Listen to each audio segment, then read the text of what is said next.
بسم اللہ الرحمن الرحیم۔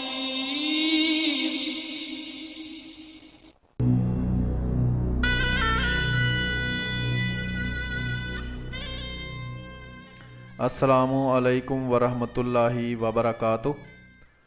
محترم ناظرین، ہم آپ کے سامنے مختلف قسم کی معلوماتی ویڈیوز لے کر پیش ہوتے رہتے ہیں۔ آج ہم آپ کے سامنے ایک ایسی ویڈیوز کی سیریز پیش کریں گے جس میں حضرت مسیح موعود علیہ الصلوۃ والسلام کے ذریعے جو کسر صلیب کا کام کیا گیا ہے، یعنی مسیحیوں کرسچنز کے جو جھوٹے اور باطل عقائد ہیں وہ پیش کیے گئے ہیں، اور ان کا ساتھ رد بھی پیش کیا گیا ہے۔ اور اس سے یہ بھی ثابت ہوتا ہے کہ حضرت محمد مصطفیٰ صلی اللہ علیہ وآلہ وسلم نے جو پیشگوئی فرمائی تھی کہ آنے والا مسیح اور مہدی کاسر صلیب ہوگا، جس کا یہ مطلب نہیں تھا کہ وہ عیسائیوں کے گرجوں میں اور گھروں میں جا کر صلیبیں توڑتا پھرے گا، بلکہ اس کا یہی مطلب تھا کہ وہ اپنے دلائل کے ذریعے عیسائیوں کے باطل عقائد کا جھوٹ لوگوں پر واضح کرے گا، تاکہ خود مسیحی عیسائی کرسچنز اپنے غلط عقائد پر اطلاع پا کر ان کو چھوڑ کر حقیقی دین یعنی اسلام کی طرف آئیں، اور مسلمان اور دوسرے جو مذاہب کے لوگ ہیں وہ بھی ان عیسائیوں کے باطل اور جھوٹے عقائد سے بچ کر ان سے دور رہیں۔ اس ویڈیوز کی سیریز کے 18 حصے ہیں، جو ہم تقریباً ہر ویڈیو آدھے گھنٹے کی ہوگی، اور یہ چھوٹا سا تعارف ہر ویڈیو کے پہلے ہوگا، اس کے بعد ہم یہ ویڈیو پیش کریں گے۔ تو آئیے اس ویڈیو کو سنتے ہیں۔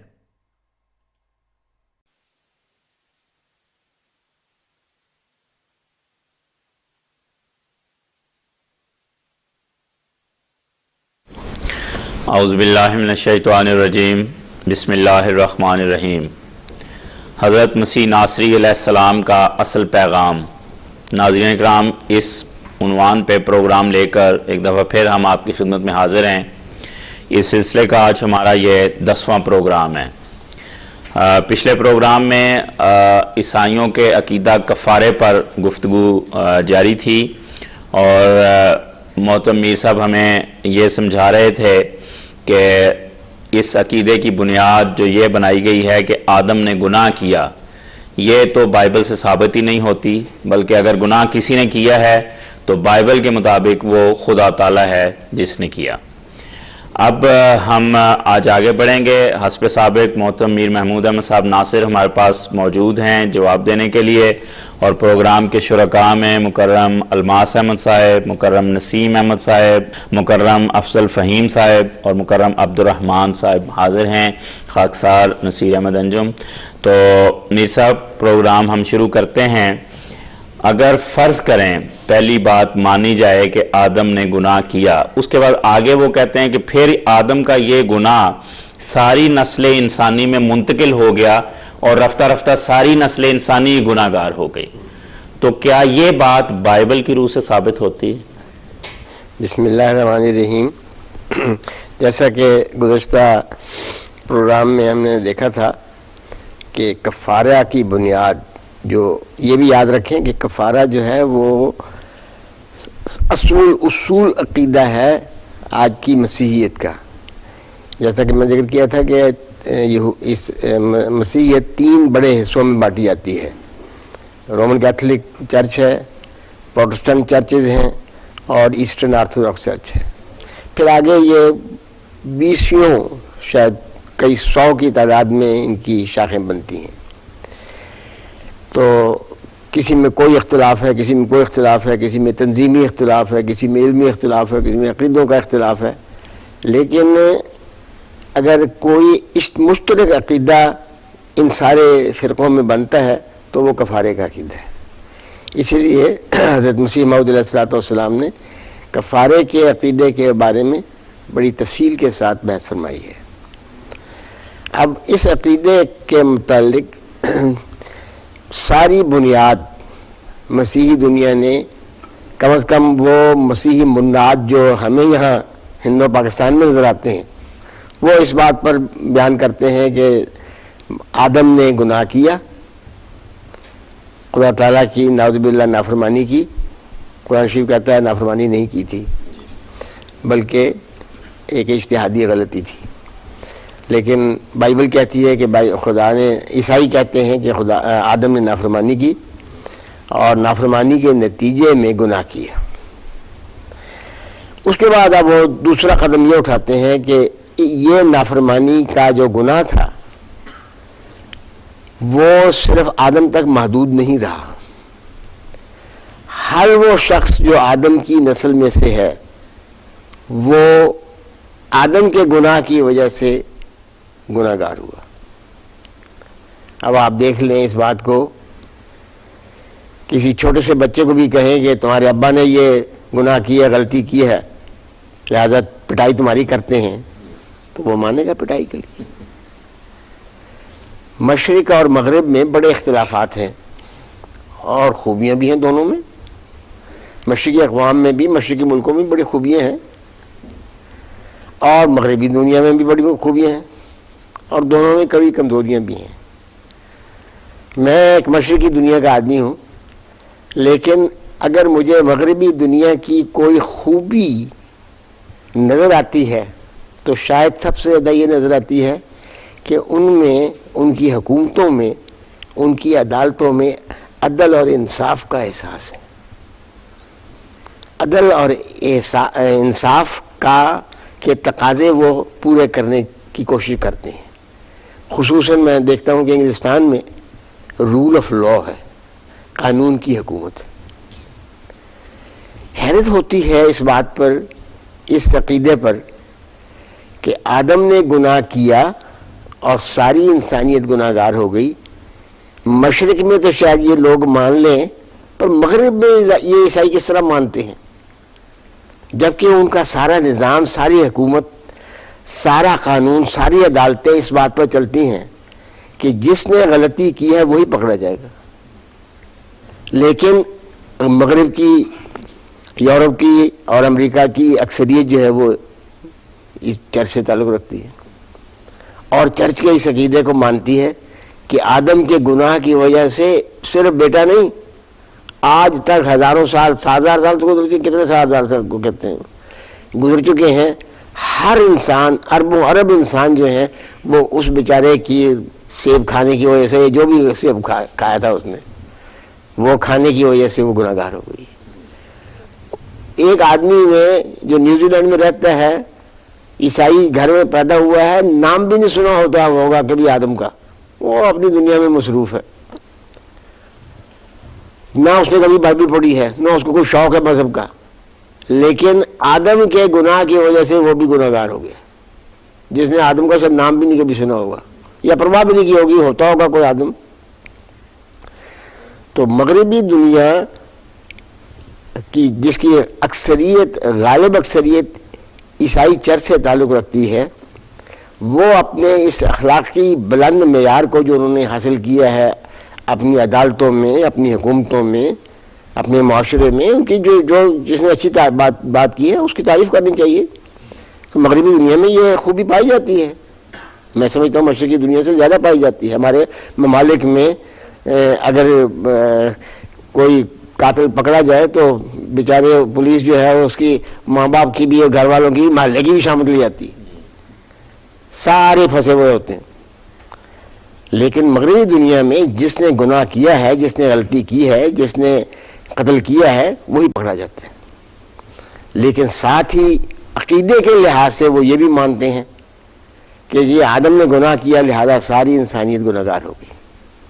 اب سوال آپ نے یہ کیا ہے کہ کیا بائبل اس بارے میں کچھ کہتی ہے؟ بائبل تو صاف طور پر اس بات کی تردید کرتی، کھلا تردید کرتی، اعلان اعلان تردید کرتی ہے کہ ایک آدمی کے گناہ سے وہ گناہ گار تو ہوگا لیکن کوئی دوسرا اس کے نتیجے میں گناہ گار نہیں ہو سکتا، سزا نہیں پا سکتا. بالکل خلاف فطرت، خلاف عقل یہ مسئلہ ہے کہ یہ باپ نے گناہ کیا لہذا بیٹا گناہ گار ہو گیا. باپ کا گناہ اپنی جگہ ہے، بیٹے کا گناہ اپنی جگہ ہے. بیٹے نے اگر گناہ نہیں کیا تو کوئی وجہ نہیں کہ اس کو گناہگار باپ کے گناہ کی وجہ سے اس کو پکڑا جائے. تو انسان کی جو فطرت ہے بنیادی طور پر فطرت سلیمہ ہے، عقل سلیم جو ہے انسان کی، نیک فطرت جو ہے انسان میں رکھی گئی ہے، تمام کمزوریوں کے باوجود جو پردہ پڑ جاتا ہے گناہوں کی وجہ سے، پھر بھی گہرائی میں انسان کے اندر فطرت سلیمہ ہے، عقل سلیم ہے. وہ یہ نہیں مان سکتی کہ ایک آدمی کے گناہ کی وجہ سے اس کا بیٹا، اس کا پوتا، اس کا پڑپوتا گناہگار ہو جائے. پرانے عہد نامے میں ایک کتاب ہے حزقیل، بڑی اہم کتاب ہے، ایک نبی کی کتاب ہے. اس کے 18 باب کی 19 اور 20 آیت میں یہ لکھا ہے، جب بیٹے نے وہی جو جائز اور روا ہے کیا اور میرے سب آئین کو حفظ کر کے ان پر عمل کیا تو وہ یقیناً زندہ رہے گا. جو جان گناہ کرتی ہے وہی مرے گی.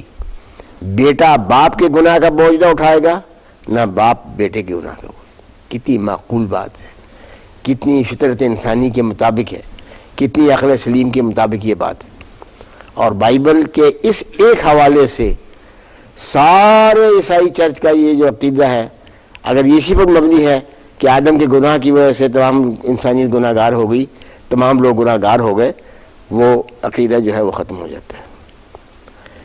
اس کے علاوہ حضرت مسلم موعود رضی اللہ عنہ کو اللہ تعالیٰ نے بڑی بصیرت دی تھی. انہوں نے بڑی ایک مزیدار بات اپنی کتاب تفسیر کبیر میں لکھی ہے. سورۃ مریم کی تفسیر میں قریباً 200-250 صفحات عیسائیت کے عقائد کے اوپر تبصرہ ہے، اور وہ میں احمدی نوجوانوں کو کہوں گا وہ ضرور پڑھنی چاہیے، اور ان کو کہیں اور جانے کی ضرورت نہیں ہوگی. اتنے عقلی طور پر تجزیہ جو ہے اس میں مسیحی عقائد کا کیا گیا ہے. تو اس میں حضور نے بڑی دلچسپ بات لکھی ہے. مجھے اس سے پہلے، اس کو پڑھنے سے پہلے کبھی خیال بھی نہیں کیا تھا اس بات کا. حضور نے لکھا ہے کہ دیکھو تم کہتے ہو کہ باپ کے گناہ کی وجہ سے بیٹا گناہ گار ہوتا ہے، باپ کے گناہ کی وجہ سے اس کی اولاد ساری کی ساری گناہ گار ہوتی ہے. یہ بتاؤ کہ آدم کس طرح گناہ گار ہوا تھا؟ اس کا تو باپ نے گناہ کیا تھا. اگر گناہ اس طرح ہوتا ہے کہ باپ کے گناہ سے گناہ چلتا ہے تو آدم کا تو کوئی گناہ باپ تھا ہی نہیں. تمہارے قول کے مطابق ہم تو مانتے ہیں کہ آدم صاحب ان کے ماں باپ بھی تھے، یہ ایک الگ بحث ہے، تاریخی بحث ہے، لیکن مان لیا کہ آدم کے باپ نہیں تھا. تو اگر آدم کا باپ نہیں تھا تو اس کو گناہ گار آپ کس طرح قرار دے سکتے ہیں اگر گناہ کا سسٹم، گناہ کا نظام یہ ہے کہ باپ گناہ کرے تو بیٹا گناہ گار ہوتا ہے. اب اگر آپ یہ کہیں کہ لیکن پھر بھی آدمی نے گناہ کر لیا اس لیے اس کا بیٹا گناہ گار ہو گیا، تو اگر آدم باپ کے بغیر گناہ گار ہو گیا تو کوئی شخص باپ کے گناہ کے باوجود اگر نیکی کرتا ہے تو وہ نیکی بھی کر سکتا ہے. گناہ تو نیکی نسل میں چلتا ہے، نیکی کو نسل میں نہیں پہ چلتی، بدرجہ اولا چلنی چاہیے. اس لیے یہ کہنا ہے کہ آدم نے گناہ کیا لہذا بیٹا ضرور گناہ گار ہے، اگر تو اس بات پر مبنی ہے کہ باپ کے گناہ سے ہی بیٹے کا گناہ چلتا ہے تو پھر آدم گناہ گار نہیں. لیکن اگر اس بات پر مبنی ہے کہ آدم کے وارث ہونے کی وجہ سے ایک شخص گناہ گار ہو گیا تو ہم یہ کہتے ہیں کہ جن لوگوں کو تم بے گناہ قرار دیتے ہو ان کی اولاد بھی لازماً نیکی کی حقدار ہونی چاہیے، نیکی کی ویسا اس نے لیا ہوگا. اب ہم دیکھتے ہیں بائبل میں کیا لکھا ہے. اگر بائبل یہ کہتی ہے کہ سارے گناہ گار ہیں اور کوئی بھی گناہ سے نہیں بچا تو حضرت مریم کو بھی نعوذ باللہ گناہ گار ماننا پڑے گا. ایک طرف ان کو کیا کہتے ہیں، رومن کیتھولک چرچ کیا کہتا ہے، کب میں بتایا تھا پچھلے دفعہ آپ کو، خدا کی ماں. خدا کی ماں بھی گناہ گار ہے کیونکہ وہ ہے نا آدم کی اولاد میں سے. اور مسیح بھی نعوذ باللہ ہم تو ان کو معصوم مانتے ہیں، آپ کے عقیدے کی روح سے گناہ گار بنیں گے. کیوں؟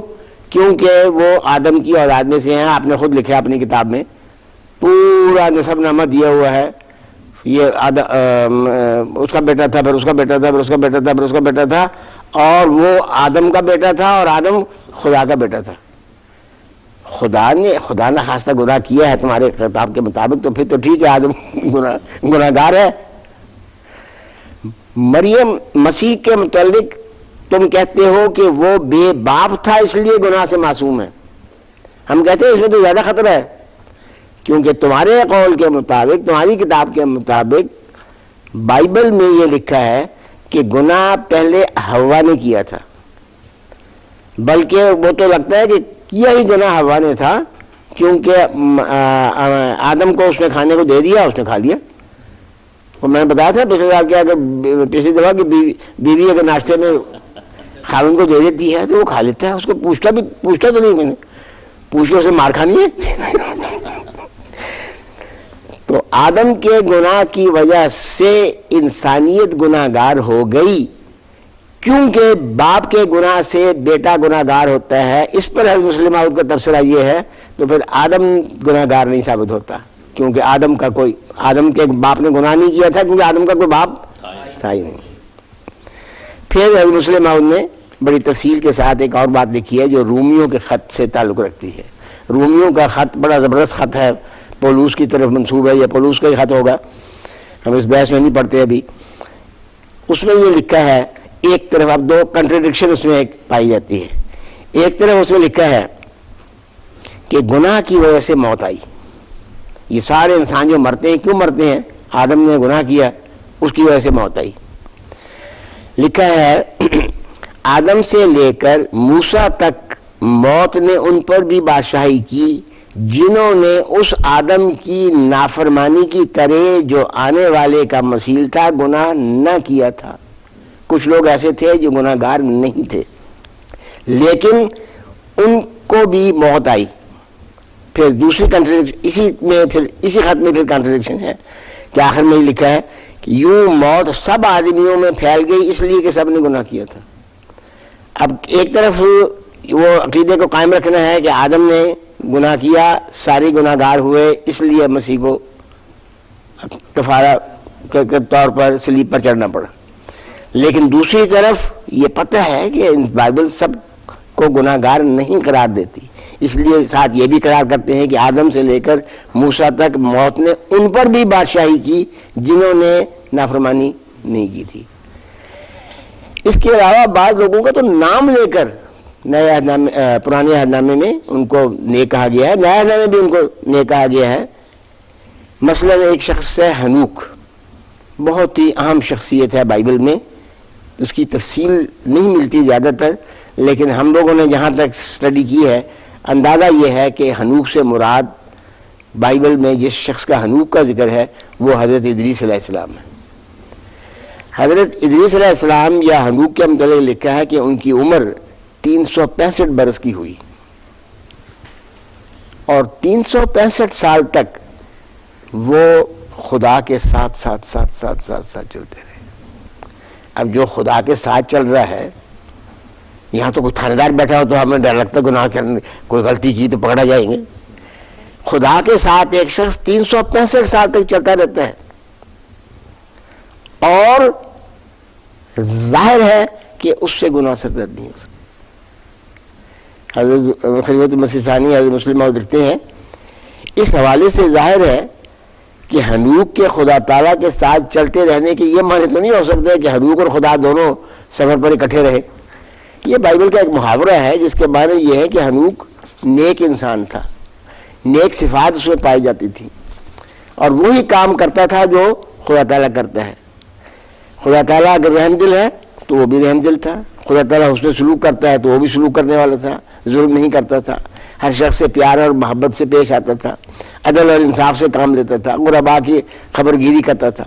اس لیے وہ مسیح سے مشابہت کی بنا پر ہنوک کے متعلق بھی کہتے ہیں، جس طرح ہمارے ہاں بعض لوگ کہتے ہیں رفعناہ مکان علیہ، کہ حضرت عیسی آسمان پر اٹھایا گیا، وہ بھی آسمان پر چلا گیا. تو ہنوک کا نام لے کر جو آدم کی نسل میں سے تھا، یہ کہا گیا ہے کہ وہ گناہ گار نہیں تھا بلکہ خدا کے ساتھ چلنے والا تھا۔ اسی طرح حضرت نوح کے متعلق پیدائش کی کتاب میں لکھا ہے نوح اپنے قرنوں میں صادق اور کامل تھا اور نوح خدا کے ساتھ ساتھ چلتا تھا۔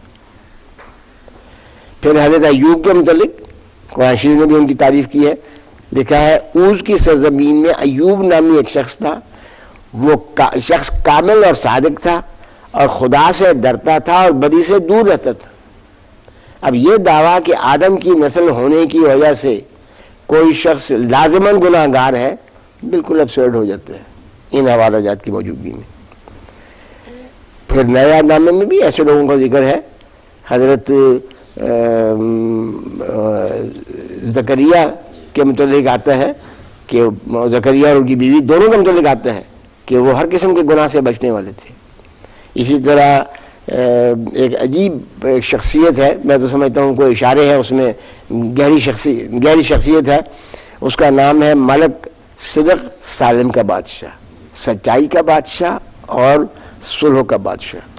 میں تو سمجھتا ہوں کہ یہ ایک حضور صلی اللہ علیہ وسلم کا ذکر ہے ایک اشارتاً، لیکن بہرحال بائبل نے نئے عہد نامے نے اس شخص کو گناہوں سے پاک اور مسیح کا مسیل ٹھہرایا ہے۔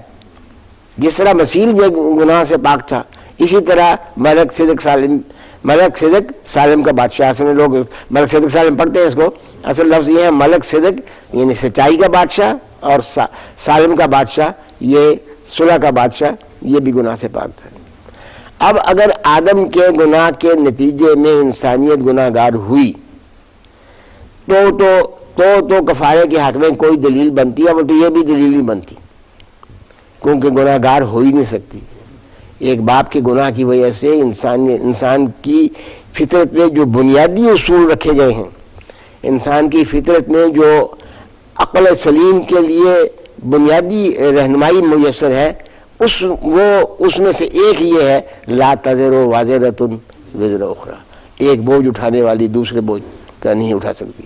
ورنہ تو امیر لوگوں نے غریبوں کو پکڑ کر اپنے گناہ سارے ان کے ذمہ لگا دینے تھے، جس طرح کے مالی طور پر کرتے ہیں۔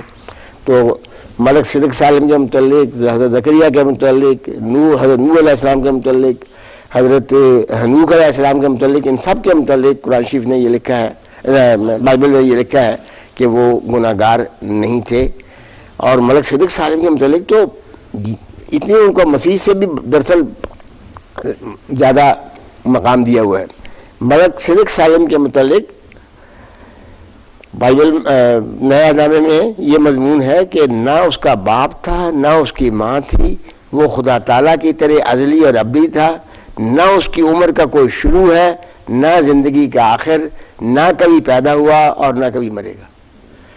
ایسے وجود کو نیک قرار دیا گیا ہے اگرچہ وہ بطور انسان آدم کی اولاد ہے، اگر وہ انسان تو آدم کی اولاد ہے کہ اس کو بھی بائبل تسلیم کرتی ہے۔ تو ملک صدق سالم کے متعلق، حضرت زکریا کے متعلق، حضرت نوح کے متعلق، حضرت یوحنا کی تعریف بھی بڑی تعریف آتی ہے اس میں نئے عہد نامے میں، اور بلکہ حضرت مسلم موعود رضی اللہ عنہ نے تو استعمال کیا ہے کہ وہ جو اشارے ہیں وہ یہ اشارے ہیں کہ گویا اس کا ان کا مقام اور مسیح سے بھی بلند تھا۔ بہرحال یہ تو قابل بحث بات ہے، لیکن ان سب کو اگر نیک قرار دیا جائے تو یہ دعویٰ عمارت زمین پر آ پڑتی ہے کہ آدم کے گناہ کے نتیجے میں تمام گناہ گار ہوئے، اور اگر یہ عبارت ختم ہو جاتی ہے تو کفارے کا عقیدہ ختم ہو۔ جزاکم اللہ حسن الجزا میر صاحب۔ تو ناظرین کرام، یہ ہمیں میر صاحب نے فرمایا کہ نہ یہ فطرت میں بات شامل ہے کہ ایک گناہ کرے اور دوسرے انسان کو سزا ملے، نہ عدل اس کو ایک منٹ کے لیے قبول کر سکتا ہے، نہ آج مغربی سو کالڈ مہذب دنیا اس پہ عمل کرتی ہے اپنی عدالتوں میں، اپنے فیصلوں میں، اور نہ ان کی مقدس کتاب بائبل اس بات کو پیش کرتی ہے، بلکہ بہت سے نیک لوگوں کی خبر دیتی ہے۔